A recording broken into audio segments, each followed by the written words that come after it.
What's up, everybody? This is Ron Sparkman for Opportunity U, and today we have an amazing guest. The man needs no introduction, the world-famous Neil deGrasse Tyson. Neil, how's it going today? Hey, good. Thanks for having me. I like doing these things. Glad to have you, man. Glad to have you. So pretty excited. We're going to just dive right in because we've got a bunch of questions today. So first up, got to take me. You take me wherever we got to go. I'm there. We're going to go everywhere today.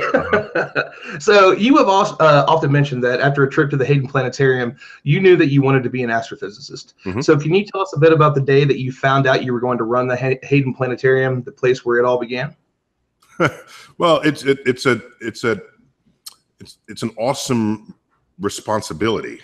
Awesome, I mean, in its weight and in its obligation, because there I am now in charge of all the things that would or should influence the next generation in the way previous heads of the planetarium and staff and scientists there had influenced me. So I had a certain benchmark. This is how I felt when I was 9, 10, 11, 12, 13, 14, 15. And now if I don't fulfill that, now with the in the role of director, then I would have just failed. And so and then I what would that mean for me? It's like, I want to it's a lot of weight on the shoulders. I want to at least do what other scientists and educators had done for me. I want to at least do that for a next generation. And so I saw it not so much as, oh, wow, look what I have the keys to. That's not how I saw it. I saw it as an awesome responsibility and an awesome duty to just do the right thing for that next generation, for the city. This is New York City. And the cultural institutions of the city are a fundamental part of the educational experience of us all growing up. We go to the art museum and the science museum, the natural history museum, the zoo. These are all part of school trips and family trips. And now I'm a cog in this wheel that is turning. So yeah, I'd like to think I rose to the occasion, but that ultimately is not for me to judge. It's a pretty amazing place. Every time I've ever been there, it's kind of crazy to kind of get through the crowds and such. So I think you're doing a pretty good job with it. I love the place myself. Mm-hmm. So as an educator, you've really been working pretty hard on a lot of different things. The Star Talk shows, everything with the planetarium, your lectures, traveling the world. But you're also a very prolific writer. Everyone has been picking up astrophysics for people in a hurry, but only if you're in a hurry. Only if you're in a hurry. If you're not in a hurry, I got fat books for you. I got other stuff for you. Speaking of which, you also released last year a collaborative work called Welcome to the Universe, which is based around the astronomy class that you and J. Richard Gott and Michael A. Strauss taught at Princeton. What made you decide that now this was something that the public would be, kind of have an appetite for? Yeah, you're assuming there's some great master plan for the release of these things. That course was taught about 10 years ago. And it was co-taught. It was introductory astrophysics, but with math. So it's for Princeton undergraduates. And that's when I was on the visiting faculty there. I was still head of the New York City Planetarium, but my academic affiliation was back at Princeton. And so I taught classes, had an office there. And so we always knew we wanted to do more with that course than just teach it in the classroom. So we actually have video of it and we have extensive notes, but a lot has happened over those years. I was making Cosmos. I fully transferred all of my time and effort to the museum over those years. And so it was a matter of just scheduling, really. And finally, time was simultaneously on all three of our hands, and we said, let's make this work. And of course, now the video that we took is like old-fashioned low-res video, and we'd have to if we ever released a video, it would be, well, here's archival footage. That's great. Well, I mean, I'm sure that everybody would snatch that up. I mean, a Princeton astrophysics course taught by Neil deGrasse Tyson would probably get a view or two. I'm just throwing that out there. The thing is, the problem with that is those courses are taught in the moment, referencing current events in the moment, referencing that audience. And so that's why when you write the book, we can extract the contents of high shelf life and make that what it is, then make that the product. So yeah, it's not obvious that that what is now a 14-year-old video would still have currency if you're teaching modern astrophysics within it. So, but in any case, yeah, it was not some mastermind of release time. It was just a matter of when we all had time to invest in it. Oh, that's excellent. And that is the book that you would or should get if you're not in a hurry. That's all I'm saying. Big, fat, heavy. It is. It's quite a thick book, but it's a hell of a read. That's for sure. You're not grabbing it on the run. You know, no. So you have done a great deal for science communication and really kind of getting it into the public eye. But you have recently said that once there are enough science communicators out there to kind of feed the public's appetite for the cosmos, that you'll slip away quietly to sip drinks on the beach somewhere. So for upcoming science communicators like myself, what can we do to kind of quench the appetite for science that maybe we haven't thought of, things that aren't out there yet that might be kind of on the cusp that we should adopt, so to speak? Yeah, so let me be more precise about what I mean by me slipping away. It would be that there are so many science educators out there in all different fields that as I step backwards, hardly anyone will notice because they're so filled with the contributions of everyone else. That's what I mean by that. It's not that here's my grand announcement. No, it's not that. It's just, yeah. I want to be able to step away unnoticed. And that's how I'll know that we're in a kind of new era where science communication is a fundamental part of people's daily consumption of media. Wouldn't that be a thing, right? So for me, what I can say is there are many people who are sort of scientifically fluent, but to have impact as a communicator, if we use that word as a title, it requires sort of extreme thinking about how your audience is thinking about what it is you're presenting them. So it's not just, here's a great sentence, let me just put it out there. It's, how is this sentence going to be received by the educational receptors in the mind, body, and soul of that audience? And it might be different for a different audience, and yet a different audience. And so this is a huge investment of my time that I do, a huge investment of my time in support of what I actually put out there. And I monitor what were the reactions. Was it successful? Was it neutral? Did people laugh where I thought they should have laughed? And if they didn't laugh, then there's a mismatch in the humor scale. And I should adjust that if I want to achieve my goals. And I found many people are stepping out to educate people, and because they have the energy, they have the time, they have the enthusiasm, especially enthusiasm. But in some cases, I don't see the full investment in thinking about the audience. And I think that will come as there's more, as the experience base grows. And I'm trying to find a way to get all of my life experience into some packaged unit so that people can then read it and learn from it or critique it, modify it as we go forward. Because not all tactics, if we want to call them that, will necessarily be the same as time marches on. The landscape changes, the political, the cultural, the social, the demographic landscapes change year to year. And so not all tactics one year would apply to the next. So that makes perfect sense. And so this past weekend, I spoke at the Mars Society convention with my partner, Bill Hargenrader, and we injected a bunch of humor into what we were talking about to keep. And those are some rabid folks. Mars Society people, they're borderline crazy. Okay, it's like Mars yesterday. Okay, they're very serious. Zubrin is sort of put out his energy for let's go. We want to go right now, and so it was having that comedy in there. I'm glad Zubrin is basically on our side, because if he were an adversary, there's no way. Yes, indeed. And he starts getting it in his eye, like flames come out of his eyes when he's talking. That's as passionate an advocate as there exists for any topic, much less space exploration. And he's also critical. Like, if he doesn't think something should be done, like the ARM mission with NASA, he let NASA know publicly in a debate in front of everybody on video. So, up in your face, yes. Yeah, he certainly is. So how did that talk go with the Mars folk? It went amazing. Everybody laughed. There was 3 separate speakers. So it was myself, Bill Hargenrader, and then the brains behind it, Jeff Purnell, who is another partner of mine in Galactic Farms. I'm the project manager for them.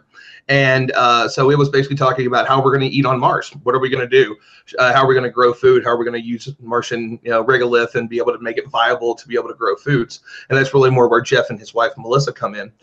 So we kind of talked about all the different ideas and what's coming up, and 3D printing food, and kind of what are we going to do with creating meat in the lab, that kind of thing, and how these things could be a viable option. That's a whole frontier. Whether or not you're doing it on Mars, there's interest in that here. Sort of the lab grown proteins that emulate meats that we've grown accustomed to. Yeah, and so what are we going to do, and how can that really help? Every single time we have a technology that is created in space, we end up using it here. How is that going to be able to benefit mankind in places in the desolate parts of America and Nepal, Africa, all these different places across the world where they just can't grow food? If we can grow food in Martian regolith, and we've used that simulant, we can probably pretty much grow food anywhere. So that's kind of the idea, is how can we help, how can we help the world with what we're trying to do? And I think that's one of the reasons that space and science, reaches out to so many people. Is because of that. And I would add, in case this comes up, a common rebuttal to what you just said is, why spend that money making Mars food when we could just directly spend the money making food for Earth consumption, with that as the intent?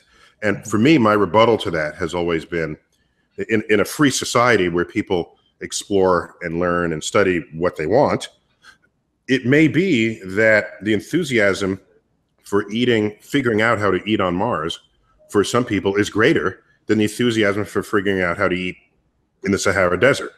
So you can't force someone to say, you're really brilliant, this is going to be the problem we want you to solve, feed the people in this section of Africa, but really I want to go to Mars. And so if you fulfill the aspirations of those who aspire, then from my read of that landscape, they can achieve higher discovery levels because their enthusiasm is feeding it, rather than being forced into one plan that someone else devises for them. So then they make the discovery, then you bring the discoveries back to Earth. I love it. And so we're kind of talking about out of the box things that are kind of coming up, and you have recently put your toes in an interesting new set of waters. You have decided to work on a video game called Space Odyssey, and that'll be coming out really soon. You guys did a Kickstarter for it. What made you decide that you wanted to jump into the world of gaming, and what can we expect from it? Right. So we have to quantify the word "soon" there. Okay. One of the Kickstarter is to birth the formation of something. So I don't want to mislead people to thinking that soon is next month or even in 6 months. We might have something in a year, so an early sort of alpha beta test of it. But my role in that, I'm not so much the creator of it, although some early marketing, I think some early marketing efforts over-asserted my relationship to the project. It's a video game in which I am the principal scientific advisor to it, to its content, to what kind of experience you would have. But there are people with huge gaming experience that far transcends mine, where we'll be partnering with them to bring the gaming world together with the content that I am in a position to deliver. And so my vision for that is, well, look at how much time people spend gaming, just with video games. And I thought to myself, if we can infuse it with a little bit of learning, a little bit of, maybe you get an elevation of a science literacy a few notches for free. All right. And because you're spending this time on the game anyway. And so that was the idea. And so this is stepping into this regime for me. And like I said, I'm not the programmer of it. I'm a very significant advisor to it. However, in fact, we just had a meeting yesterday. There might be different VR versions of it that we're considering. Ooh. So yeah, awesome. Completely immersive VR where you can manipulate the laws of physics and the like. So it should be fun. I'm excited for that. I can't wait till it comes out. Unfortunately, I didn't hop in on the Kickstarter, but I'm excited for it in the future. I know. I got to be honest. I got to tell the truth. You know, So you're I'm not with you, but anything up front. I'm not getting a single perk. No perks for me. So, but speaking of perks, one thing that I am involved in is I'm involved in Star Talk's Patreon, which is amazing. Star Talk does a ton of things, from the TV shows, the books, and the spin-off series, all these things. But Star Talk has done something incredible with its Patreon, and it really kind of has come to you and the other scientists that you have on the show of giving this behind the scenes look, being at the Saturnalia party where we get to come and rub elbows with you and have a glass of wine and talk about the universe. And you really are, our own personal astrophysicist, which is pretty cool. But what decided to make you kind of jump into something like that in such a personal way when you are, you're always kind of look for, everybody wants to meet you, and now you're just, let's open the doors, let's have everybody come back here and kind of connect and get to know each other. So that's a great question. So first, let me describe you. So before I really even knew you, I kept seeing you showing up at our events. I said, "Who is this guy? Yeah. What kind of guy?" and then I learned, because I don't monitor all the people who are coming in the door, and then I heard that you're one of our biggest fans, one of the most ardent and enthusiastic of the fans. And then that's when I was connecting how it is to marshal, how it is to harness the energy and enthusiasm of a fan base. And Patreon does exactly that. And Patreon is not like, it's not like NPR where you're just asking for donors. Patreon is like, you're basically buying perks, right? But you're also, apart from the perk ladder, you are, we still view ourselves as experimental. There are pieces of what we do that have ad-based support, but when we get the Patreon monies, what we use that to say, here's an idea that there's no ad support for yet, and we want to experiment with it. And that's how we've gone. That's how we created Star Talk All Stars. And we're still playing with science. That's a whole other branch of Star Talk that's only about sports, science and sports. And so we're using it to grow what kind of influence science can have. And so to the extent, and if there's someone who is interested and is supportive and is enthusiastic, I'm there. I mean, that's what we're trying to cultivate that anyway. And if we got a package deal of who these people are, I'm back in your face the way you're in my face, just saying thank you. And we love it. It's really created a whole lot of friendships and such too. And Chuck, you ever hear Chuck when we get to the Cosmic Queries part of Star Talk, and he says, and this first question is from a Patreon member. Yes. Yeah. But why is that so? He says, because they just bought the first question. He just loves it. It's just like, let me just dive in. So, and Chuck's also another one that's been fantastic. He was actually the one I was kind of telling a few people about the story about how Cosmos changed my life and got me involved in space science and kind of turned my life in a different direction. And Chuck happened to be near me, and he drugged me over to make sure that I told you what about my story and what had happened and how Cosmos had kind of changed things for me. So that was it's really fun just to see how invested you guys are in the people that love and support what you guys do, and it really is amazing. And speaking of Cosmos, I got to know, because it is so important to me. Is there any updates on a possible season? I don't know. Would you call it season 2 or 3? I guess your season 2. Well, we've been in conversation about it, seeing if we can get some of the band back together, as the saying goes. And so there's nothing greenlit yet, but there's enthusiasm and there are people trying to make it happen. And so let me just say, the winds are blowing in the right direction, but there's no announcement yet for that. So because it's one thing to get sort of people who you had last time that you like and you want to continue, then you fill in gaps for others, but then at some point, Fox has to greenlight it, and nothing is real until that happens. And that greenlight says, yes, everything that is there is in place. Let's go with it, because the previous one was on Fox and then distributed worldwide on the National Geographic channel. That's part of what created the relationship with National Geographic that led to 20 of our 50 Star Talk shows being lifted and crossing species into television. So the new Star Talk season begins, I think, October 1st or in October this year. We're filming that now. We filmed last night, in fact, some of the episodes. So we're not certain of that yet. And some accountant has to say yes. Fair enough. Okay, so we're starting to run a little short on time here, so we're going to do a lightning round. We got some questions from friends and fans of Opportunity U. So first up, for our Opportunity U Patreon community, Renee Douglas wants to know how you feel about Cassini's imminent demise tomorrow. Oh, so I will be submitting 3 or so, maybe 4 tweets between now and late tonight, and she'll know exactly how I feel when she reads those tweets. Okay, perfect. So my co-creator on I Love Mars and partner at the Mars Guy. One quick comment. I don't see my social media as a news source.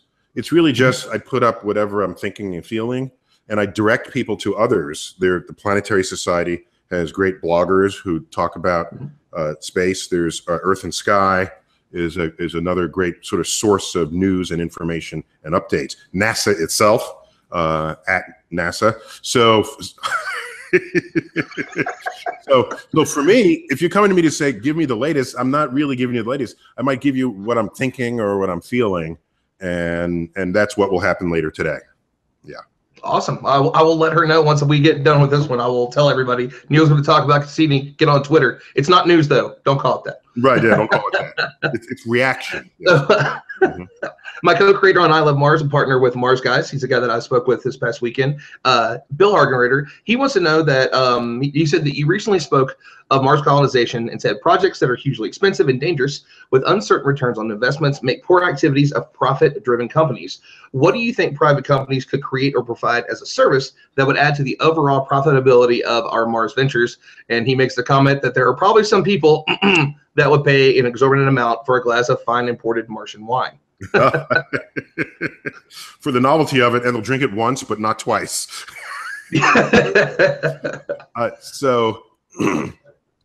If you want to find out the most likely way private enterprise will contribute to a first mission is, and let's take SpaceX as an example, they might make the rocket that NASA then buys and then sends our astronauts to Mars. But the mission and the total mission statement, if you're going to be first to do it, history shows that's going to be a nation with much deeper pockets than a corporation, with motives that go beyond just a return on the investment.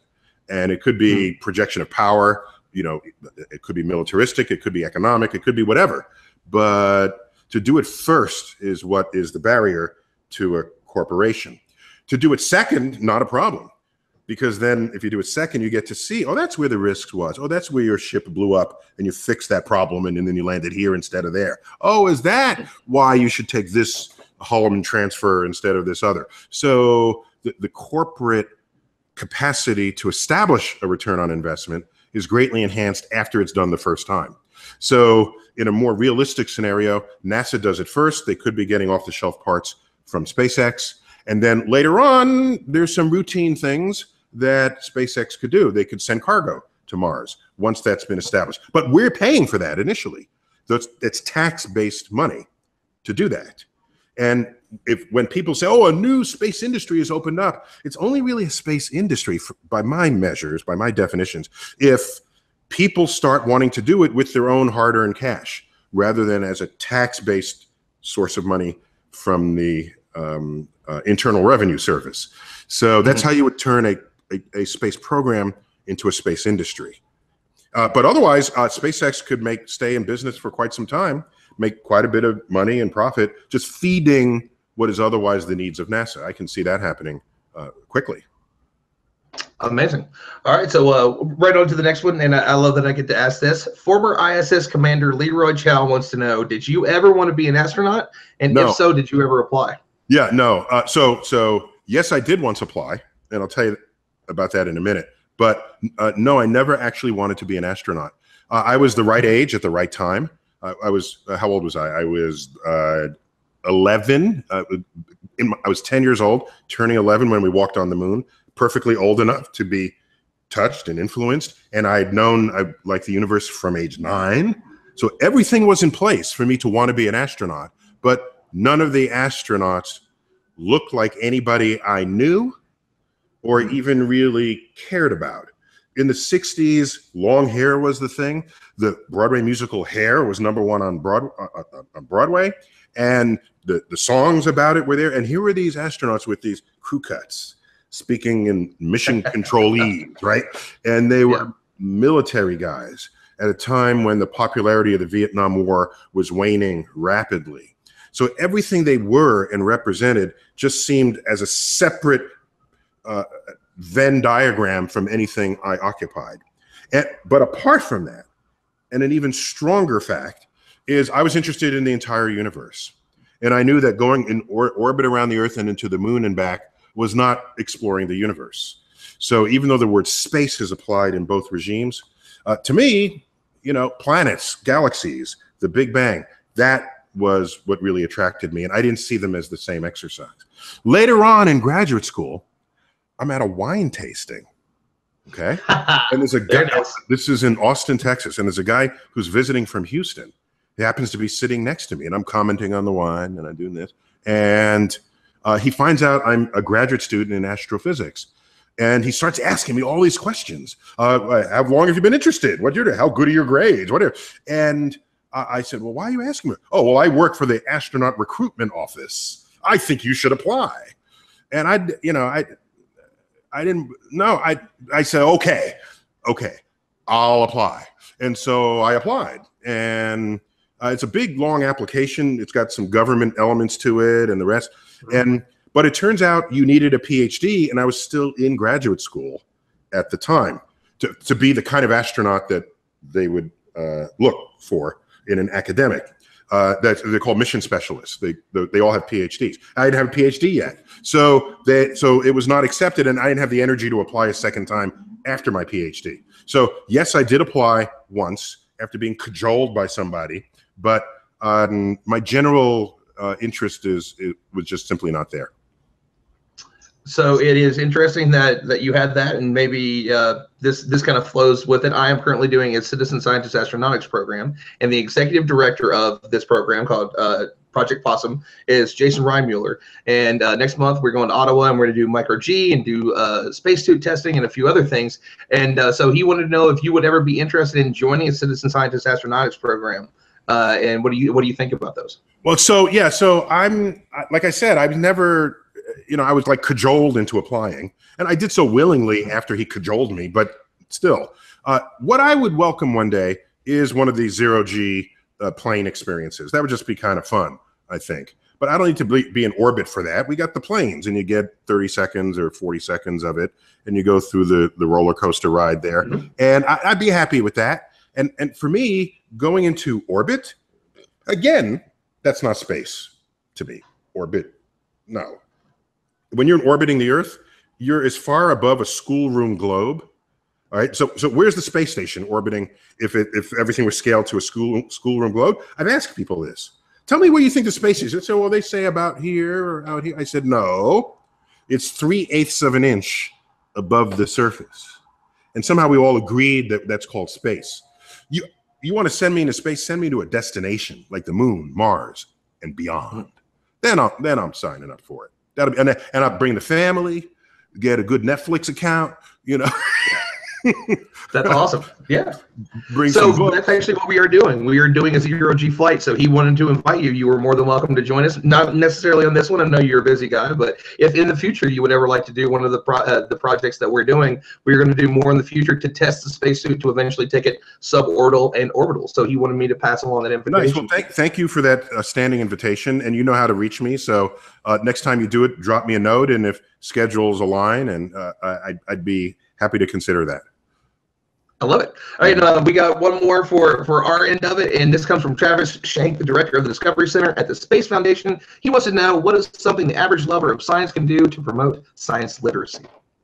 Ooh, yeah, that's a good one. By the way, I used to be on the board of the Space Foundation, so I'm very sensitive to just their mission statement of trying to sort of make everybody sort of fluent in space fluent, and at the bottom of that, there's a science fluency that you would want as the substrate. I would say if you stay vigilant If you see or hear someone making a statement that is bluntly scientifically illiterate, there are two ways that can manifest. One of them is the person just simply doesn't know. So as an educator, you just teach them. But there's another version of that where the person doesn't know and they think they know and they rise to power over legislation and law. That's dangerous. That is I've said this before, that's the beginning of the end of an informed democracy. So if someone in power, an elected official, someone ahead, titans of industry, if you see that, then write an op-ed, write a letter to the editor, write a blog that calls it out. Be part of the grassroots is such an overused term. Be part of the force. Feel the force. Let's stay nerd language. The force is with you, seriously. Be part of the force that is a resistive force to the efforts of people who are scientifically ignorant to try to control a world where science literacy is fundamental to the future of our health, our wealth, and in particular, our security. That was awesome. Neil, thank you so much for joining us for this opportunity. You interview. You were amazing as always. We appreciate you. And thank you for taking the time today. Well, thanks for having me. All right. We'll see you on set. Yeah. All right. Sounds good. Sounds good. Mm-hmm.